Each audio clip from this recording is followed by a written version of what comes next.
Note کر لیجئے اس بات کو اچھی طرح. سورہ بقرہ کا 4واں رکوع جو ہے قرآن مجید کے فلسفے میں نہایت اہمیت کا حامل. اللہ نے انسان کو بنایا زمین کی خلافت کے لیے. وَإِذْ قَالَ رَبُّكَ لِلْمَلَائِكَةِ إِنِّي جَاعِلٌ فِي الْأَرْضِ خَلِيفَةً. خلافت عرضی کے لیے آدم کی تخلیق ہوئی. 2 چیزیں دی گئیں آدم کو. ایک کا ذکر اس رکوع کے شروع میں ہے, ایک کا آخر میں. شروع میں علم الاسماء دیا گیا, علم آدم الاسماء كلها ثم عرضهم على الملائكة فقال انبئوني باسماء هؤلاء ان كنتم صادقين.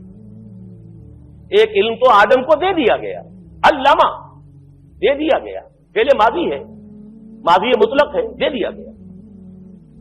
ایک علم کے بارے میں فرمایا وہ آتا رہے گا تمہارے پاس وقتاً فوقتاً. فَإِمَّا يَأْتِيَنَّكُم مِّنِّي هُدًى فَمَن